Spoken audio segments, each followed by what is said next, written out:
ఆంధ్రప్రదేశ్లో యువకులను అధికార పార్టీ పూర్తిగా నిర్లక్ష్యం చేసిందన్నటువంటి ఉద్దేశంతో ఈరోజు టీడీపీ పార్టీ జాతీయ ప్రధాన కార్యదర్శి లోకేష్ జనవరి 27వ తేదీన కుప్పం నుండి మొదలుపెట్టినటువంటి యువగలం యాత్ర నిన్నతో ముగిసింది. దాని ముగింపు వేడుకలు మాత్రం ఇక్కడ పోలిపల్లి గ్రామం సమీపంలోని విజయనగరం జిల్లా నెల్లిమర్ల నియోజకవర్గంలో నిర్వహిస్తున్నారు. అయితే ఈ నిర్వహణ కార్యక్రమాన్ని దగ్గరుండి చూసేందుకు రాష్ట్ర టీడీపీ అధ్యక్షులు అచ్చెన్నాయుడు కూడా ఆ వేదిక రావడం జరిగింది. ఆ వేదికపై నేతలందరూ కూడాను ఆ ఏర్పాట్లు ఎలా ఉన్నాయో చూసే క్రమంలో మీడియా కూడా అక్కడికి చేరుకుంది.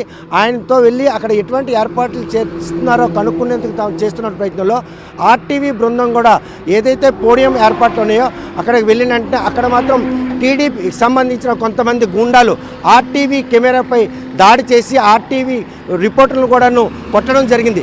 ఈ విషయాన్ని రాష్ట్ర టీడీపీ అధ్యక్షులు అచ్చెన్నాయుడు దృష్టికి తీసుకెళ్తే ప్రస్తుతం మాత్రం ఆ నిర్వాహకులందరూ ప్రైవేట్ వ్యక్తులు ఆ పోడియంని కానీ ఆ ప్రాంగణాన్ని కూడా తాము హ్యాండ్ ఓవర్ చేసుకోలేదు కాబట్టి ఇటువంటి ఘటనలు చోటు చేసుకుని రౌడీల్లా వ్యవహరిస్తున్నటువంటి అక్కడ నిర్వాహకుల విషయంలో మాత్రం సొంత పార్టీకి సంబంధించిన ఓ వ్యక్తి తను పోడియం మీదకు పంపించలేదని చేసి అంటే ఒక రకంగా రౌడీలతో కూడా ఘర్షణ పడే పరిస్థితి ఉంది. ఆ ఘర్షణను చిత్రీకరించే క్రమంలో వారందరూ నిర్వాహకులందరూ కూడా తామందరూ కూడా టీడీపీ వాలంటీర్లు అని చెప్పి మీడియా ప్రతినిధులు కూడా తమ ఐడెంటిటీ ఏంటని అడిగి వారిపై కూడా దాడి చేయడం జరిగింది.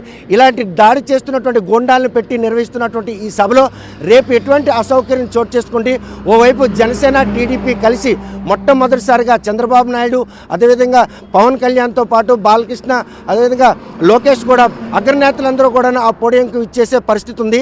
ఇటువంటి తరుణంలో మీడియా ప్రతినిధులపై టీడీపీ గూండాలు ఇలా దాడి చేయడం ఆ కెమెరాలు లాక్కోవడంతో పాటు రిపోర్టర్పై కూడా దాడి చేసిన విషయం మాత్రం అక్కడ ఉన్నవారంతా కూడాను అవాక్కయ్యారు. అప్పటికే పోడియం మీద ఉన్నటువంటి అచ్చెన్నాయుడికి సమాచారం చేసి కిందకు వచ్చిన తర్వాత వారిని మందలించినప్పుడు కూడా వారిని చూస్తే వారందరూ కూడాను ఇక్కడ నిర్వాహకులు వారు టీడీపీ కార్యకర్తల కారు అని ఆయన సమర్థించుకునే పరిస్థితి. వారు మాత్రం మేము టీడీపీ వాలంటీర్లు అని చెప్పినప్పుడు కూడాను వారిని ఏమీ అనకుండా ఈరోజు మీడియాదే తప్పు అన్నట్టు ఒక పోకడు కూడా అక్కడ తీసుకొచ్చారు. ఆయన అంటే అచ్చెన్నాయుడు వచ్చారు, అగ్రనేతలందరూ కూడాను సభా ప్రాంగణాన్ని పరిశీలించేందుకు వచ్చారని చెప్పి మీడియా ప్రతినిధులు వెళ్తే మీడియా ప్రతినిధులపై గోండాల్లా వ్యవహరించినటువంటి ఆ నిర్వాహకులు ఎవరు, వారి వెనుకున్నటువంటి బ్యాక్గ్రౌండ్ ఏంటి, వారు మాత్రం మేము టీడీపీ వాలంటీర్లు ఈ కార్యక్రమం మేమే నిర్వహిస్తున్నాం, మీడియాకి ఇక్కడ ఎలవలేదని కూడా చెప్తున్నారు. అంటే రేపు జరగబోయే ఆ ముగింపు సభ ఏదంతో ఆ సభలో జనసేన టీడీపీ నేతలు కూడా కార్యకర్తలకు వచ్చే పరిస్థితి ఉంది. అలాంటి గోండాలా వ్యవహరించిన నిర్వాహకులు అక్కడ ఉండేలాగుంటే జనసేన కార్యకర్తల ఆగ్రహానికి మాత్రం తప్పనిసరిగా గురికాక తప్పరు. మీడియాను మాత్రం పూర్తిగా అవమానించడంతో పాటు మీడియా ప్రతినిధులపై దాడి అదేవిధంగా కెమెరాలు కూడా లాక్కొని ఇక్కడ ఫోటోలు తీయడానికి అసలు పర్మిషన్ లేదని చెప్పి కూడా ఒక కోఆర్డినేటర్ కూడా చెప్తున్నారు. ఆయన టీడీపీ నిర్వహణ కోఆర్డినేటర్ అని చెప్తున్నారు. అంటే వారు టీడీపీని స్పష్టమైనా కూడాను అచ్చెన్నాయుడు అక్కడి నుండి వచ్చి వారు చేసినటువంటి ఆకృత్యాన్ని ఎండగట్టకుండా మీడియా వారికి మాత్రం అది ఆ హ్యాండ్ ఓవర్ చేసుకోలేదు, వారిని వేరే నిర్వాహకులని చెప్పడం మాత్రం అందరూ కూడా అవాక్కయ్యారు. అంటే టీడీపీ ఎవరైతే వాలంటీర్లే ఆ పోడియం నిర్వహిస్తున్నారో ఆ పోడియం నిర్మాణంలో క్షేత్రస్థాయిలో అచ్చెన్నాయుడితో పాటు అగ్రనేతలందరూ అక్కడ ఉన్నారు. వారి కవరేజ్ కోసం వెళ్ళినటువంటి మీడియా ప్రతినిధులు మాత్రం పోడియం మీదకి వెళ్ళకుండా అడ్డుకోవడంతో పాటు ఫోటోలు తీస్తున్న వీడియోలు తీస్తున్న వారి కెమెరాలను కూడా లాక్కొని వారిపై కూడా దారి పడిపడ్డారు.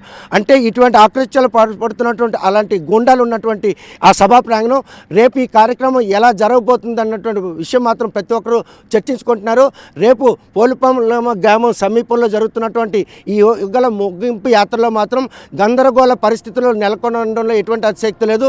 సుమారు లక్షల మంది తరలి వస్తారన్నట్టు ఒక అంచనా వేసుకున్న టీడీపీ పార్టీ మాత్రం ఈరోజు పోలీసులు కూడా అక్కడ ఎవరూ లేరు. మొత్తం మానిటరింగ్ అంతా కూడాను టీడీపీకి సంబంధించిన వాలంటీర్ చూసుకుంటారు.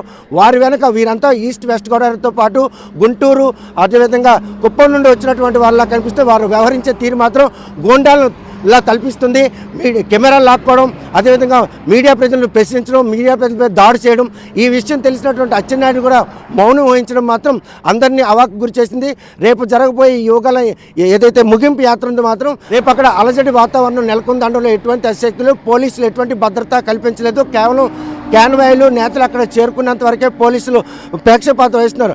లోపల ఏం జరిగినా కూడా తమకేమీ సంబంధం లేదంటూ పోలీసులు కూడా వ్యవహరిస్తున్నారు. ఈ నేపథ్యంలో రేపు ఆ సభా ప్రాంగణంలోకి వెళ్లే వారి పట్ల ఈ గొండాల్లో వ్యవహరిస్తున్న టీడీపీ కార్యకర్తలు ఎటువంటి ఆకృత్యాన్ని పాల్పడుతున్న భయం మాత్రం ప్రతి ఒక్కరిలో నెలకొనుంది. వీడియో జర్నలిస్ట్ రామకృష్ణతో సత్యం, RTV శ్రీకాకుళం. మరిన్ని వీడియోస్ కోసం ఛానల్ ని సబ్స్క్రైబ్ చేయండి. లేటెస్ట్ అప్డేట్స్ కోసం వాట్సాప్ ఛానల్ ని ఫాలో చేయండి. అండ్ లింక్ డిస్క్రిప్షన్ లో ఉంది.